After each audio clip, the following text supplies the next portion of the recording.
Hello again, and welcome back to the coronavirus lectures, uh, dealing with Beaufort, Reconstruction in 1868, a year I think you'll find very interesting. And before I get into it, I'm going to do some housekeeping by again thanking Erica Martin and Janet McCauley at USCB, the OLLI program, to which I am committed, and urge all of you who are watching who are not members to join. It doesn't cost much, and your benefits are far outweigh the small amount that you would pay to be a member. Speaking of OLLI, I will be giving a talk on the 29th of this month at 10 a.m., a Zoom talk featuring my novel, The Home Guard, which is historical fiction set here in Beaufort during the Civil War. I urge all of you who are OLLI members to join in that Zoom, and I'm going to talk about this book, which hits on many of the themes that we've discussed in these lectures. The book is available at my website, www.johnworley.com, and I hope, whether you've read it or not, I hope to see you on the Zoom call Thursday. I think it's Thursday, maybe Wednesday, July the 29th. That date I'm sure of, at 10 a.m. Anyway, we're going to now launch into the year 1868, a pivotal year because it was an election year. But a lot went on leading up to those elections. And as I've done in past lectures, I'd like to back up just a little bit to orient you to where we are going into this critical year. I'm not going to go back and orient you from the start of the Civil War. I know many of you have been following these lectures and you're up to date on all that. So I'm just going to go back to the previous year, 1867, and remind us that that was the year many things changed in terms of Congress's patience with the South dealing with Reconstruction, the Congress's patience with Andrew Johnson, and what we've been calling presidential Reconstruction, which is pretty much dead by 1867. The Congress which was Republican dominated, had seen that Johnson was dragging his feet on the progressive measures that the Congress envisioned because, let's face it, the North won the war, and the North expected some things to change after winning the war, and they didn't expect the same cast of people to be in charge of the post-bellum Reconstruction as were in charge of the antebellum South. And when they saw many of those same people starting to emerge as leaders of the South, the North decided, and particularly the Congress decided, that enough was enough, and they were going to enact some stricter measures. For one thing, they were going to demand the South adopt new constitutions to get back in the Union. They were going to demand that blacks be given the franchise, at least black males, and they were going to insist that the South accept the 14th Amendment, which they had roundly rejected prior to that. So with that setting, the Beaufort and the rest of South Carolina needed to organize a constitutional convention, and they elected delegates to that convention, and that convention met in Charleston and kicked off 1868 in fine fashion.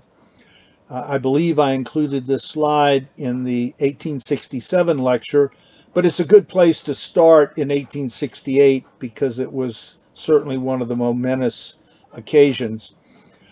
The convention had a majority of black delegates. South Carolina was in fact had a majority black population at this point. So it's not surprising that with African Americans enfranchised in 1867, that they would send black delegates to this constitutional convention. They drafted a new constitution as was required of them. They adopted universal male suffrage. They provided for compulsory secondary education in South Carolina to be paid for by the state. They confirmed the elimination of the parish system, which they had previously abolished, but now they were confirming it, confirming the boundaries of Beaufort County, which at that time was composed of what is today Jasper, Hampton counties, and a little bit of Allendale. And of course, today, all of those are separate counties. Beaufort, the town of Beaufort, city of Beaufort, was designated as the county seat. They adopted home rule for counties, which turns out to be a critical element of the Reconstruction effort here. We'll talk a little bit more about that. And they also provided for divorce, which was previously unavailable in South Carolina. A little bit surprising that people who married before this couldn't get divorced. Maybe they would separate. I'm sure they did, but it wasn't legally recognized divorce. So because of black suffrage and because of some economic conditions brought about by the Civil War, we see the beginning of Beaufort's economic revival. Remember, I said that Beaufort differed from a lot of the South and South Carolina because African Americans were able to acquire land here in to a larger extent than they were able to acquire it in other parts of South Carolina. So the large plantations were broken up, and even the ones that were still owned by white planters were significantly smaller. And many of the farms were owned by the people that had slaved on them and labored on them and brought up the cotton crops for many years. So you still had a cotton economy here in Beaufort, which helped the overall prosperity, and you still had people working those farms. Now, if African Americans were working on a farm they didn't own, they labored under a contract system. That contract system was fraught with problems, too many actually to go into in a lecture of this length. But it was never a very satisfactory system. You can imagine that if a freedman was laboring on a plantation, whether he had previously or she had previously labored on that plantation or not, they often found themselves, if they didn't own the land, they were negotiating a contract with people that might have been their former owners. Some of the white planters from Beaufort came back to possess their property. And so you can imagine the equality of those negotiations with with an owner negotiating with his former slaves for contract labor. So the contracts tended to be very one-sided. They were supposed to be for a year in duration. That was to enable the planter to make sure that he would have the labor available for the harvest. And often they were on terms very unfavorable to the worker. And if the worker was not treated fairly, there was very little redress. There were courts, various structures of courts. Often the Freedmen's Bureau got involved in arbitrating disputes between planter and laborer. But nobody ever fell in love with the contract labor system, and that system eventually sort of morphed into a sharecropper system, which people found more manageable as time went on. But that was an emerging process as dissatisfaction with contract labor became more intense. In Charleston, there was a critical discovery made of phosphate deposits. Some of you have probably driven in North Charleston and passed Ashley Phosphate Road. Phosphates became big in Charleston, and they became even bigger in Beaufort. Not in 1868. It took a little bit longer for the boom to come to Beaufort. But the discovery in Charleston of these deposits and phosphate was so critical in making fertilizers that it foreshadowed a boom in the Low Country, which we would have to wait a couple of years for, but it was coming. And I'll discuss that more extensively in the final lecture, which I plan to give, which is on the redemption of the state of South Carolina, the governor's race in 1876, and the beginning of the Jim Crow era. But that's for another day. So continuing on, we had Beaufort's signs of Beaufort's economic revival. Another sign of that revival was the Mather Industrial School, founded by Rachel Crane Mather as a school for homeless girls, funded by the American Home Baptist Mission Society. They taught Bible studies and home economics, and that school operated for a century, and it was located at the present site of the Technical College of the Low Country. And if you've ever driven by that site, you know it's some of the prime real estate in Beaufort. Fronts right on the Beaufort River. If TCL ever decides to change locations, they could probably fund a very beautiful campus just by selling the land they currently sit on. I know of no plans they have to relocate, but they're sitting on some very valuable property right by Beaufort Memorial Hospital and the surrounding area there. So I mentioned that the Constitution of 1868 provided for home rule for counties. So it was the beginning of local government. And Beaufort County elected a board of commissions to run the county. In 1868, they were elected for 2-year terms. They ended up electing 3 northern white Republicans, what Southerners at the time would have called carpetbaggers. And I have the names listed here: John Hunn, Moritz Politzer, and J.H. Tonkin. Of those 3, the Politzers remained and became an integral part of Beaufort's recovery years.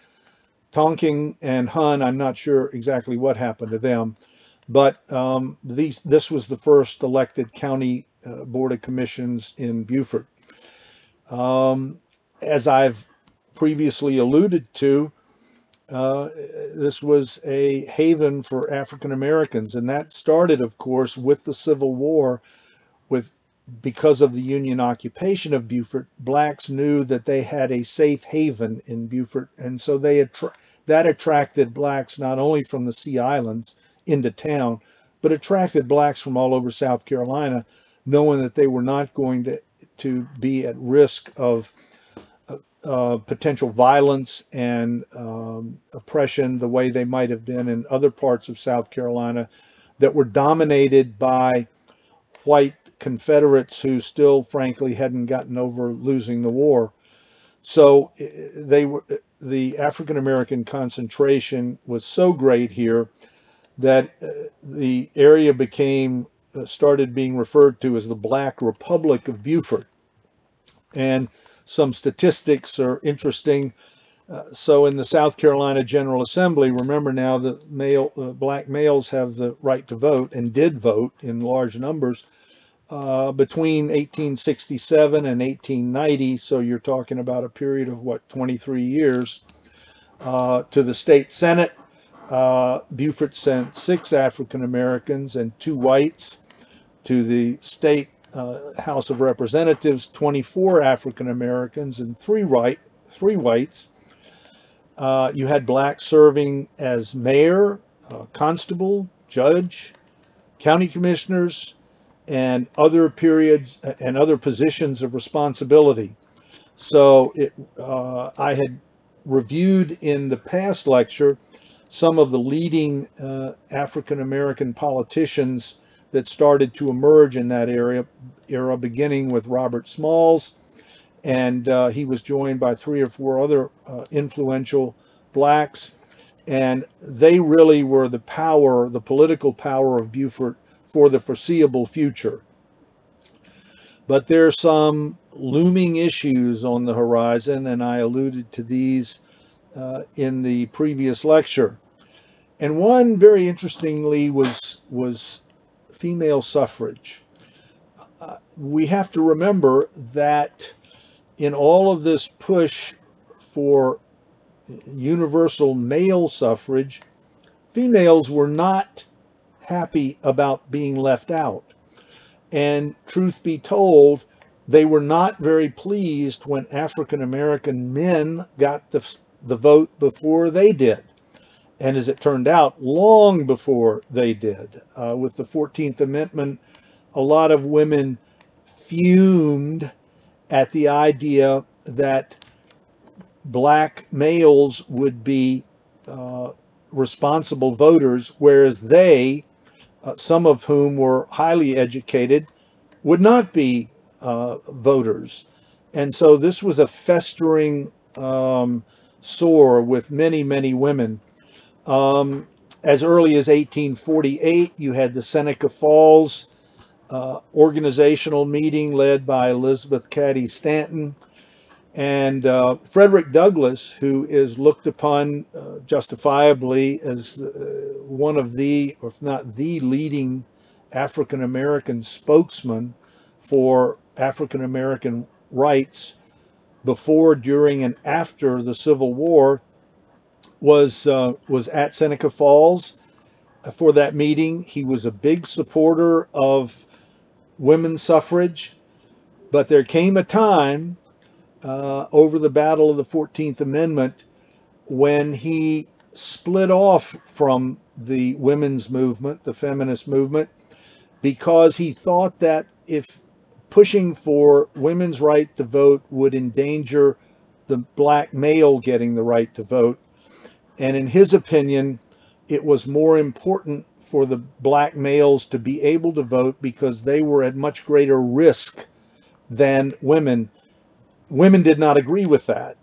And Elizabeth Cady Stanton and the other leaders of the feminist movement just did not appreciate Douglass's view and failure to support them equally, and it developed a rift which lasted for many years and in several cases never healed.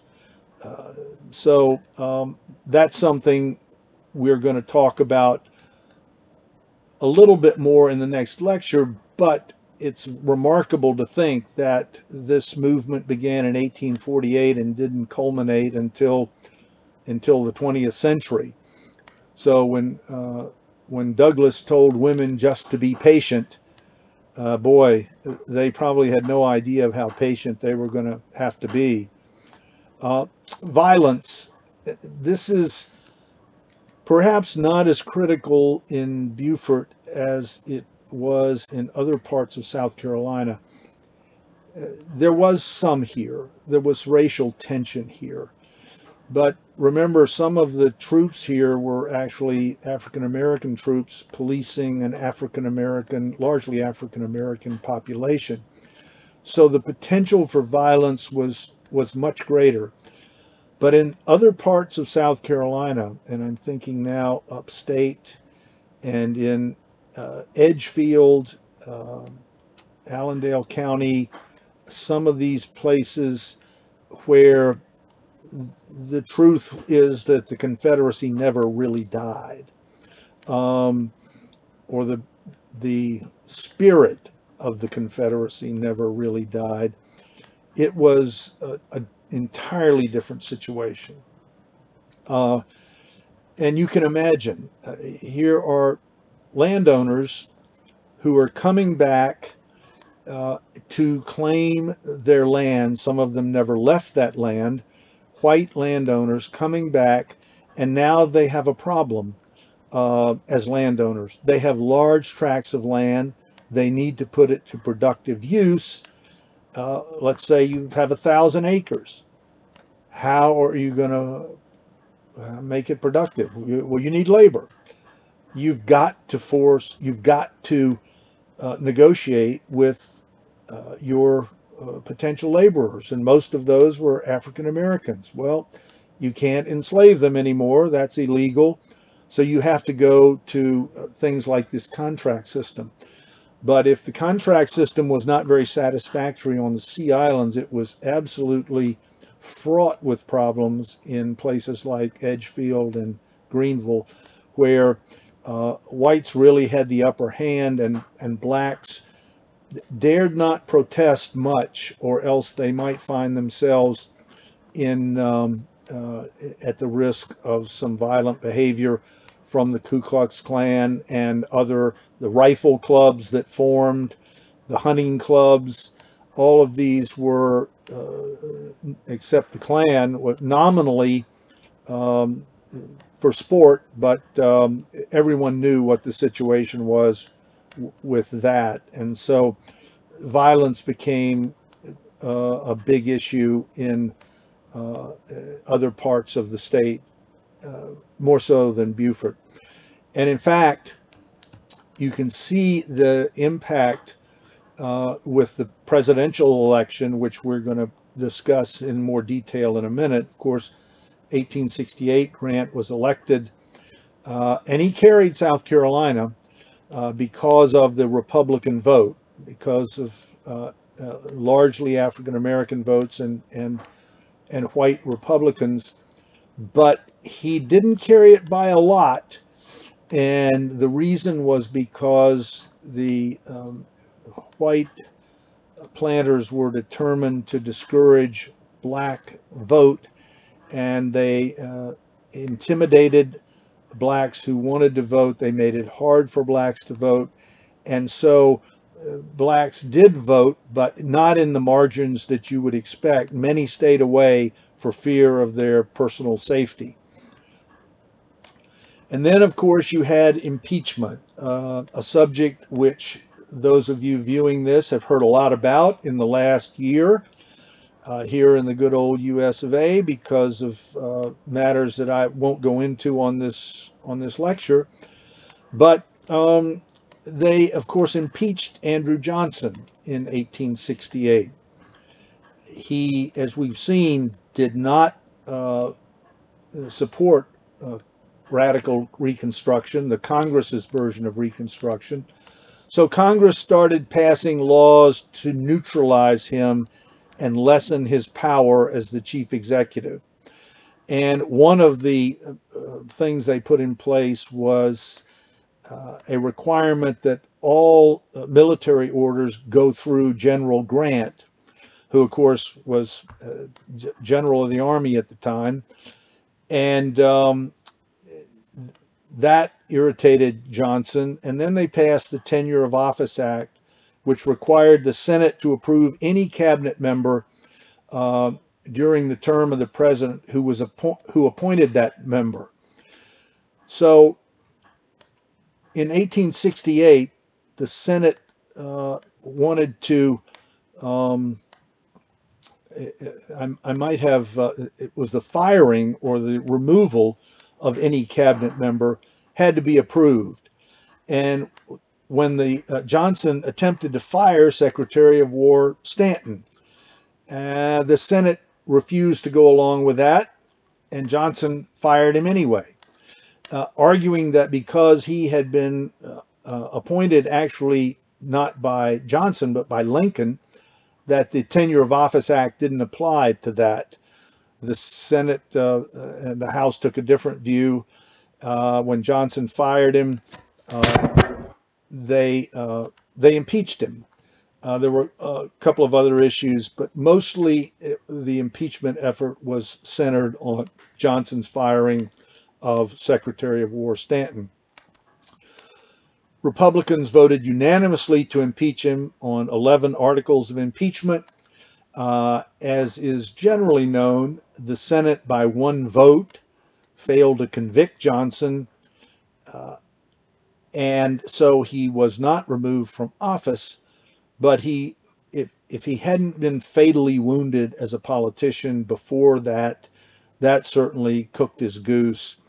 And any plans that he was making to run for president in 1868, I think I mentioned before that he had this grand design he was a Democrat, so he had a grand design to get Democratic support and the support of some disaffected Republicans and some Southerners who were more conservative.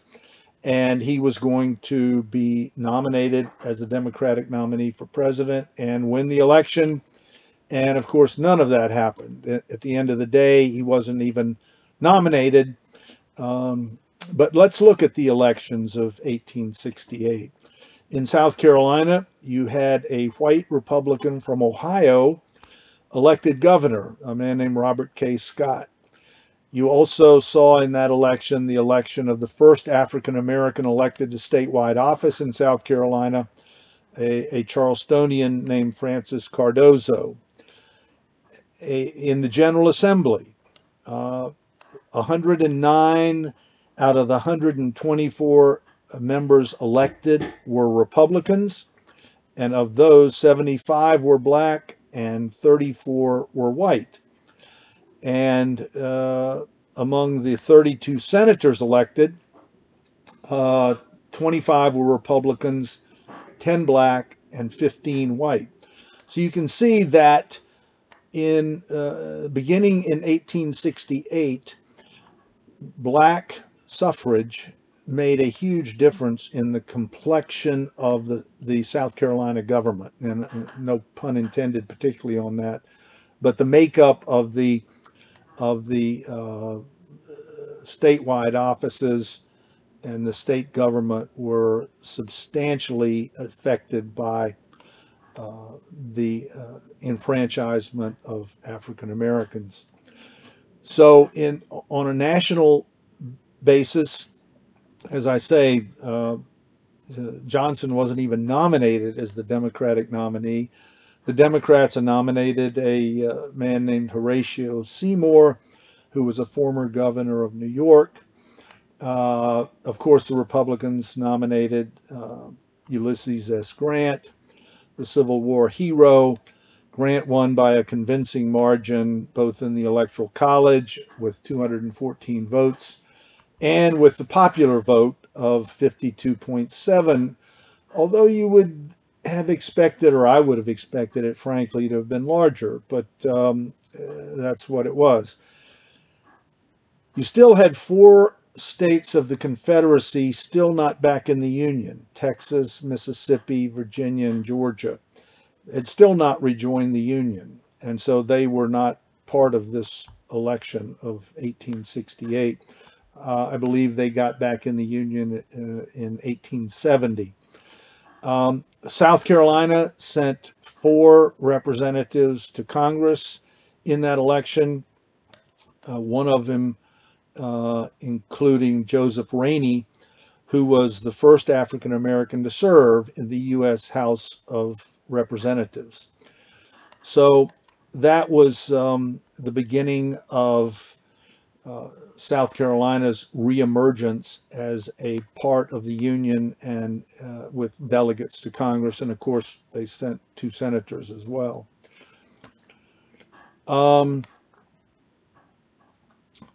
So now we're at the end of 1868 with the elections, and we're ready to go into the period of the Grant administration. Grant served for 2 terms as president, and we're going to see what happens in Beaufort with this new regime in the state legislature and with new representatives in Congress. We're going to see how all of that fares. And for much of the South, the coming years are going to be very difficult. Their economies are shredded, and they don't bounce back quickly. Labor problems and management problems continue to haunt the agricultural South. Violence becomes an increasing concern for both blacks and whites. Riots are going to occur, and the South is on its long, long road to recovery. And all of that is going to be true of the South in general.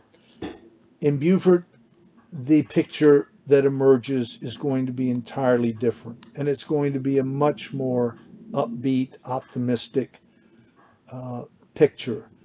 And why is that? I can list the reasons. Cotton continued to be an important product. A railroad came through in 1873, which allowed timber to be brought from the mainland and shipped out of Port Royal. The port of Port Royal became a huge shipping center. And then you had phosphates that came in. And so what you had in Beaufort was what Larry Rowland and Steve Wise called in their great book on the history of Beaufort County, decades of enterprise in Beaufort. Beaufort was prosperous, where the rest of the state suffered. And so we're going to talk about that in some detail, and then talk about the pivotal election of 1876, Wade Hampton and his red shirts, and talk a little bit about what happened with the decline of Beaufort, because there's some events waiting in the wings that are going to reverse a lot of the economic prosperity that Beaufort managed to obtain in those decades of enterprise. So anyway, I'm going to cut this off here. I hope that you will join me for what I anticipate will be the final lecture in this series, which will probably be longer than the past few because I'll have more years to cover. But I think I can give you a good picture of the events leading up to that pivotal election of 1876, when South Carolina was, in the words of the people working on it, redeemed as a state, which was another way of saying the effort to return white control of South Carolina that began really with Appomattox and never ceased. When that effort was finally successful and whites regained control of the state and ushered in the Jim Crow era, which is true for so much of the South. At any rate, on that very optimistic and upbeat note, I will leave you with and urge you, if you would, to, when you view this lecture, to please leave a comment. If you liked it, say something nice. If you didn't like it, I don't know what's the matter with you. I mean, you really need counseling of some sort.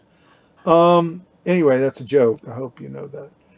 Anyway, I've enjoyed it. And if you have any questions, email me at johnworley@gmail.com. And I'll see you next time.